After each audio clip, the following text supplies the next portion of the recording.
ഹീറോനെ എങ്ങനെയാണ് ഈ ആൾ ചെയ്താൽ അത് സെറ്റായിരിക്കും അങ്ങനത്തെ ഒരു തോട്ടിലേക്ക് ഇപ്പോൾ ഹിമചേച്ചിയുടെ പറഞ്ഞു അതിൻ്റെ കുറേ എക്സ്പ്രഷൻസ് ആവശ്യമുണ്ടായിരുന്നു അപ്പോൾ അങ്ങനെയാണ് ഹിമചേച്ചിയിലേക്ക് എത്തിയത് പറഞ്ഞു. അപ്പോൾ എങ്ങനെയാണ് ഹീറോനെ എങ്ങനെയാണ് ചൂസ് ചെയ്തത്? അത് ആക്ച്വലി മലർവാടി കണ്ട കാലം തൊട്ട് ഞാൻ എൻ്റെ പല സുഹൃത്തുക്കളോടും ഈവൻ ഭഗതിൻ്റെ ആട് എന്നുള്ള സിനിമയിലൊക്കെ ഭഗതിൻ്റെ ഡയലോഗ് ഇല്ലെങ്കിൽ പോലും ആ ഫ്രെയിമിൽ ഭഗത് എന്ന് വിളിക്കുന്നൊരു സാധനങ്ങളൊക്കെ ഉണ്ട്. ഇങ്ങനെ മൈന്യൂട്ടായിട്ടുള്ള കാര്യങ്ങൾ പോലും ഇയാൾ വളരെ ഡീറ്റെയിൽ ആയിട്ട് ചെയ്യുന്നുണ്ടെന്ന് ഞാൻ വളരെ കാലം മുന്നേ ഞാൻ നോക്കി എനിക്കറിയാം. പിന്നെ നമ്മുടെ ഇവരെപ്പോലുള്ള ഭഗതിനെപ്പോലുള്ളൊക്കെ ഒരുപാട് നല്ല ആർട്ടിസ്റ്റുകൾ ഇവിടെ ഇൻഡസ്ട്രിയിലുണ്ട്. അത് ആരും ഉപയോഗിക്കാത്തതാണ് ശരിക്കും പറഞ്ഞാൽ, ഉപയോഗിക്കപ്പെടുന്നില്ല എന്നുള്ളതാണ് കാര്യം. അതിന് ഈ പ്രൊഡ്യൂസേഴ്സിനെ മാത്രം കുറ്റം പറയാൻ പറ്റില്ല. കാര്യം നമ്മുടെ ഇന്നത്തെ ഇൻഡസ്ട്രിയിലെ ബിസിനസ് മറ്റു കാര്യങ്ങളൊന്നും സിനിമയുടെ ക്വാളിറ്റി നോക്കിയിട്ടല്ല ഉണ്ടാവുന്നത്, ആർട്ടിസ്റ്റ് ആരാണെന്ന് നോക്കിയിട്ടാണ് ബിസിനസ് നിശ്ചയിക്കുന്നത്. അതുകൊണ്ടാണ് പല ടാലൻസും ഇങ്ങനെ ഹിഡൻ ആയിട്ട് നിൽക്കുന്നത്. അപ്പം അതിന് ജനങ്ങൾക്ക് അതിനൊരു റെമഡി ഉണ്ടാക്കാൻ പറ്റുള്ളൂ. കാര്യം നല്ല സിനിമ വരുമ്പോൾ തിയേറ്ററിൽ പോയി കണ്ട് ഒരു 2 ആഴ്ച നന്നായിട്ട് പടം തിയേറ്ററിൽ പോയാൽ ഒരു ചാനലുകാരനും ഇതിനെ നിഷേധിക്കാൻ പറ്റില്ല, അല്ലെങ്കിൽ ഒരു OTT കാരനും നിഷേധിക്കാൻ പറ്റില്ല. അപ്പോൾ നല്ല കണ്ടൻറ് ഉണ്ടാക്കുക. അതിന് ടാലൻറ്റ് എന്ന് പറയുന്നത് ഇപ്പം ഞാൻ ഇൻഡസ്ട്രിയിൽ ഇപ്പം ആദ്യം ചെയ്ത സിനിമ തന്നെ ദിലീപേട്ടനൊക്കെ അഭിനയിച്ച സിനിമയാണ്. പക്ഷെ അവരെപ്പോലുള്ളവർ മാത്രമല്ല ഞാൻ പറയുന്നത്, അവരും വലിയായിട്ട് അതിന് പറയേണ്ട കാര്യമില്ലല്ലോ. അതേപോലെ തന്നെ ഭഗതിനെ പോലെയുള്ള ഒരുപാട് നല്ല നടന്മാർ ഇൻഡസ്ട്രിയിൽ ഒരു നല്ല ഓപ്പണിങ്, നല്ലൊരു ഓപ്പർച്യൂണിറ്റിക്ക് വേണ്ടിയിട്ട് വെയിറ്റ് ചെയ്യുന്നുണ്ട്. അത് ജനങ്ങൾക്കേ കൊടുക്കാൻ പറ്റുള്ളൂ ആ ഓപ്പർച്യൂണിറ്റി. ചാനലുകാരാണെങ്കിലും OTT-കാരാണെങ്കിലും അവരുടെ റവന്യൂവിനൊക്കെ നോക്കിയിട്ടാണ് ബിസിനസ്സും കാര്യങ്ങളും ചെയ്യുന്നത്. സിനിമ ആഫ്റ്റർ ഒരു ഇൻഡസ്ട്രി തന്നെയാണ്, ഒരുപാട് പേരുടെ അന്നം ആണ് സിനിമ. അപ്പം ഇത്തരം ആളുകളെ വെച്ചുള്ള നല്ല സിനിമയാണെങ്കിൽ അതിനെ ജനങ്ങളൊന്ന് തിയേറ്ററിൽ വന്ന് ഒന്ന് കാണാനുള്ളൊരു മനസ്സ് കാണിച്ചാൽ ഇത്തരം ഒരുപാട് നല്ല നല്ല ടാലൻറ്റ് ഭഗതൊക്കെ ഈ സിനിമയിൽ ചെയ്തിരിക്കുന്ന സിനിമ കണ്ടിട്ട് നിങ്ങൾ തന്നെ വിലയിരുത്തേണ്ട കാര്യമാണ്. എനിക്ക് ഗൈഡ് ചെയ്യാനേ പറ്റുള്ളൂ, എനിക്ക് അയാളാവാൻ പറ്റില്ലല്ലോ, അയാൾക്കേ അയാളാവാൻ പറ്റുള്ളൂ. അപ്പോൾ അത് നമ്മൾ വിചാരിച്ചതിനേക്കാൾ അപ്പുറത്ത് പല സാധനങ്ങളും അയാൾ തരുമ്പോൾ എനിക്ക് പോലും ഭയങ്കരമായിട്ട് ഇങ്ങനെ എക്സൈറ്റ്മെൻറ്റ് ഉണ്ടായിട്ടുണ്ട്. അപ്പോൾ അതൊക്കെ കണ്ടിട്ടെങ്കിലും ഇനിയെങ്കിലും ഇത്തരം ആളുകളെ ഇങ്ങനെ എന്താ പറയുക, കർട്ടന് പുറകിൽ എന്ത് കാരണങ്ങൾ കൊണ്ടോ നിൽക്കുന്ന ആളുകളെ കൂടുതൽ ഉപയോഗിക്കണം എന്ന് എനിക്ക് പറയാനുള്ളൂ.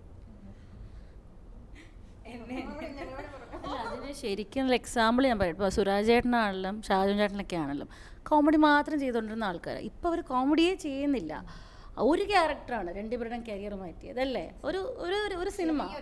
ഒരു സിനിമ കൊണ്ട് അവരുടെ കരിയർ മാറി. അപ്പോൾ എല്ലാവർക്കും അങ്ങനത്തെ ക്യാരക്ടേഴ്സ് ചെയ്യാൻ പറ്റും. പക്ഷെ അത് എക്സ്പ്ലോർ ചെയ്യാൻ പറ്റിയ ഡയറക്ടേഴ്സ് ഉണ്ടാവണം, അവർക്കത് തോന്നണം. അതൊക്കെ ഒരു ലക്കോ സമയമോ എന്തോ ആണെന്ന് തോന്നുന്നു. പക്ഷെ അതുപോലെ ഒരു സിനിമയാണ് ഇതും. അദ്ദേഹത്തിന് കിട്ടിയ ഒരു നല്ല സിനിമകളിൽ ഒന്നാണിത്. ഇപ്പം ചേട്ടന് ആസ് എ ഹീറോ ലൈക്ക് കുറേ കാര്യങ്ങളിൽ ഇങ്ങനെ ഇപ്പം സംസാരിക്കാൻ പറ്റില്ല എന്ന് പറഞ്ഞു. അപ്പോൾ ഇതുപോലെ മൈന്യൂട്ടായിട്ടുള്ള എക്സ്പ്രഷൻസ് ഒക്കെ ഉണ്ടാവണം. അപ്പോൾ എവിടെ നിന്നെങ്കിലും ഇങ്ങനെ റെഫറൻസ് എടുക്കുക. അപ്പോൾ അങ്ങനെ നമ്മൾ പറഞ്ഞിട്ടുണ്ടല്ലോ, ഇങ്ങനെ ഒരു ക്യാരക്ടർ ഉണ്ടപ്പോൾ ഞാൻ ആദ്യം കണ്ടത് ഈ മൂവിയാണ്, അല്ലെ എനിക്ക് ഫസ്റ്റ് ഓർമ്മ വന്നത് ഇന്ന ആളെയാണ് എൻ്റെ ലൈഫിൽ കണ്ടിട്ടുള്ളത്. അങ്ങനെ എന്തെങ്കിലും ഓർമ്മയോ അങ്ങനെ ഒരു ഇൻസിഡൻ്റ് ആയിട്ട് റിലേറ്റ് ചെയ്യാൻ പറ്റുമോ, അങ്ങനെ എന്തെങ്കിലും ഉണ്ടായിട്ടുണ്ടോ? ഞാൻ ഒരു പ്രിപ്പറേഷനും ഇല്ലാണ്ട് പോയി ചെയ്ത സിനിമയാണ്. കാരണം ഞാൻ ഫുൾ ബ്ലാങ്ക് ആയിട്ട് പോയാലേ എനിക്ക് അവിടെ നിന്നുള്ളത് എനിക്ക് എടുക്കാൻ പറ്റുള്ളൂ. അതുകൊണ്ട് ഞാൻ പ്ലാൻ ചെയ്ത് കിന്ന പോലെ ചെയ്യാം എന്ന് വിചാരിച്ചിട്ട് ഞാൻ പോയാൽ എനിക്ക് അവിടെ നിന്നുള്ളത് എനിക്ക് റിസീവ് ചെയ്യാൻ പറ്റില്ല. ഞാൻ ഒരു ബ്ലാങ്ക് ആയിട്ട് തന്നെ പോയി അങ്ങനെയാണ് സിനിമ ചെയ്തത്.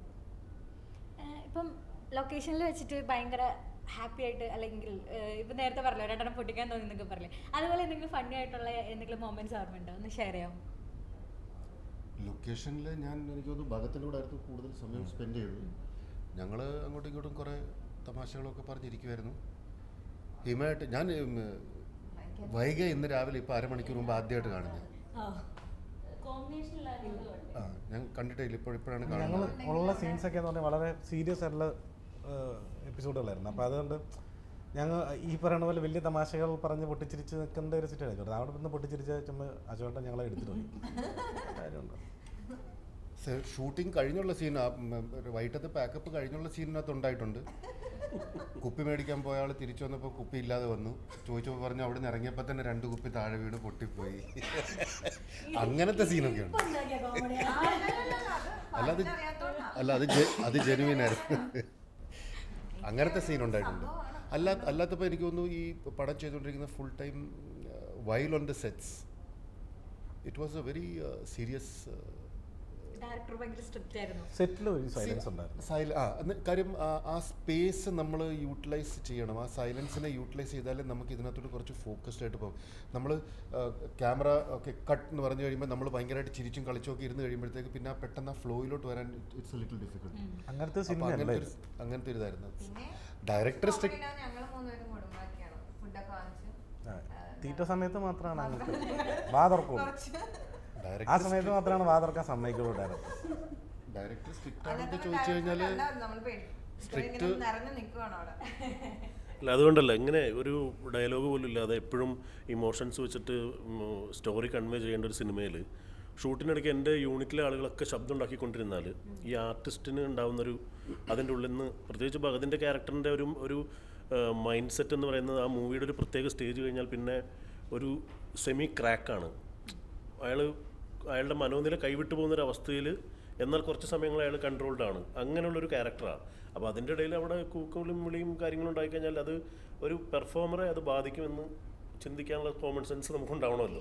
അപ്പോൾ അതുകൊണ്ട് നമ്മൾ മാക്സിമം അത് സൈലൻസ് കീപ്പ് ചെയ്യാൻ തന്നെ ഞാൻ ആവശ്യപ്പെട്ടിട്ടുണ്ട്. പിന്നെ സിനിമ ലൊക്കേഷൻ എന്ന് പറയുമ്പോൾ അറിയാമല്ലോ, നമ്മൾ ഇപ്പോൾ ഈ ഒരു സിനിമ ഇത്രയും പേര് ഇന്ന് ഇവിടെ കൂടിയിരിക്കാൻ കാരണം ഇതിന് പൈസ മുടക്കാൻ ഒരു പ്രൊഡ്യൂസറിലുകൊണ്ടാണ്.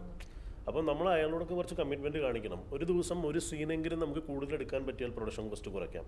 അപ്പം നമ്മൾ വെറുതെ അതിനു വേണ്ടി ഇപ്പം ഭഗത് എൻ്റെ അടുത്ത് പറയണം, ചേട്ടാ എനിക്ക് കുറച്ച് സമയം കൂടി വേണമെന്ന് അങ്ങനെ പറഞ്ഞിട്ടുണ്ട്, ഒന്ന് സെറ്റ് ആവാനുണ്ട് എന്ന് പറയുമ്പോൾ എനിക്കറിയാം, അത് മനസ്സിലാവും. കാര്യം ആ ക്യാരക്ടറിൻ്റെ ആ മാനർസത്തിലേക്ക് ഇതിൻ്റെ മുന്നത്തെ കട്ടിൽ നിന്ന് ഇതിലേക്ക് ജോയിൻ ചെയ്യണമെങ്കിൽ അയാൾക്കൊരു സമയം അത് ആ മൈൻഡ് സെറ്റ് വരണം. അപ്പോൾ യൂണിറ്റിൽ കുറേ നോയ്സസ് ഉണ്ടായാലും അത് ശരിയാവില്ല. അപ്പോൾ അതിൻ്റെ പേരിൽ ഞാൻ ചിലപ്പോൾ ആരോടെങ്കിലുമൊക്കെ ചൂടായിട്ടുണ്ടാവും. അത് പടത്തിൻ്റെ ക്വാളിറ്റിക്ക് വേണ്ടിയിട്ടാണ്.